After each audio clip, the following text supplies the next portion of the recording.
Hello everyone, this is our video project on AI, in particular inorganic versus organic consciousness. This is our project roadmap. This is basically a quick overview of what's going to be done in this video. First, we're going to discuss what organic versus inorganic consciousness is, and then we're going to talk about can inorganic consciousness replicate organic consciousness, and then we're going to go into our AI debate project. We're going to introduce that, and then we'll show you the video of it, and then we'll give you guys some concluding ideas. Organic consciousness is the awareness that living creatures possess allows them to observe their surroundings.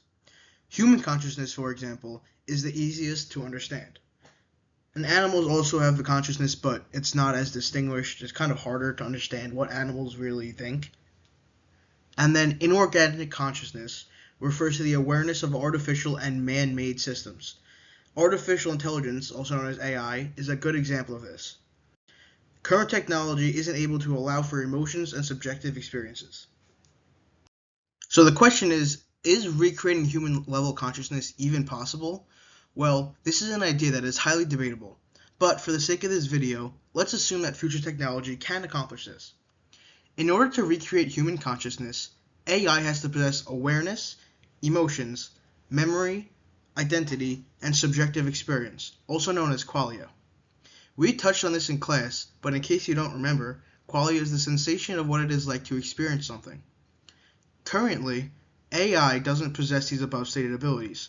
However, in the future, it might be possible with better technology. For our project, we decided to do a debate using actual AI software. We also wanted to relate it to this class in a way that made sense, so we tried to choose philosophers that we have covered.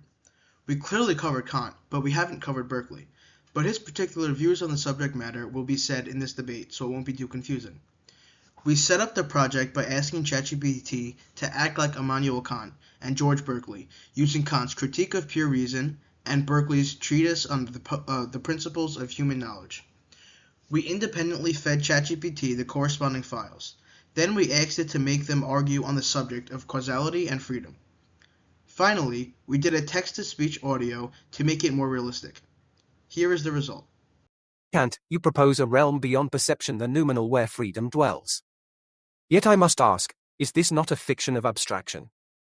You claim actions arise freely in this noumenal domain, yet their effects are bound by empirical causation. What, then, ensures the coherence between these two realms? For me, the divine mind suffices as the ultimate cause of all perception and order. In God's will, there is no need for an unknowable noumenon to anchor freedom. Herr Berkeley, your divine mind may offer coherence, but at the cost of human freedom. If all causation lies in the will of God, where does that leave our moral autonomy? My distinction between the phenomenal and noumenal realms preserves both the deterministic nature of empirical causation and the spontaneity required for genuine moral responsibility. Freedom does not dissolve into divine orchestration, it resides in the rational will, independent of natural laws. And yet, you separate nature from freedom as though one could ever act without the other. For me, all causation is ultimately unified in God, who not only orders perceptions but also grants us the capacity to reason and will. This divine harmony ensures our moral choices align with the greater good.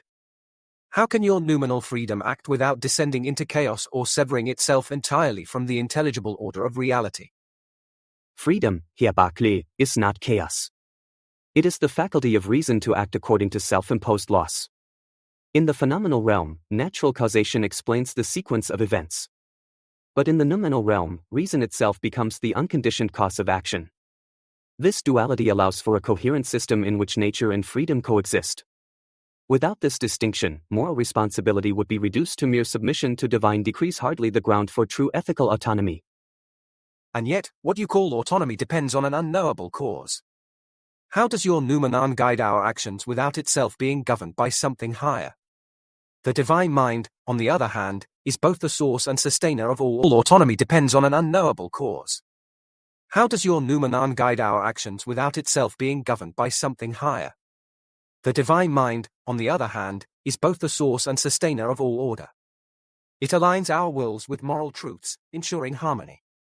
Does your system not risk fragmenting reality into disconnected realms? Not at all, Herr Berkeley. The noumenal realm is not disconnected, it is the necessary foundation for the very coherence you cherish. Without freedom as a spontaneous, intelligible causality, morality becomes mechanical. The divine mind may order perceptions, but it cannot account for the self-determination that makes us truly moral beings. My framework ensures that rational beings act freely, not as mere instruments of a higher will. And sustainer of all order. It aligns our wills with moral truths, ensuring harmony. Does your system not risk fragmenting reality into disconnected realms? Then we are at an impasse, Herr Kant. I hope you guys enjoyed that video. This debate served as a way to see what inorganic consciousness is. In a way, it mirrored what organic consciousness is, in the sense that it is believable that they are real people having a real debate. This video showed aspects of human-level consciousness in the sense that it had awareness in terms of the subject, memory in terms of being able to debate with another person, and identity in order to act as that philosopher. AI can clearly be a useful tool if used correctly, and can simulate fruitful debates for people to learn from. In this case, it was able to base ideas from the text to form an identity and recreate each philosopher's opinion to further their conversation. These are our references, and thank you guys for watching. Hope you enjoyed.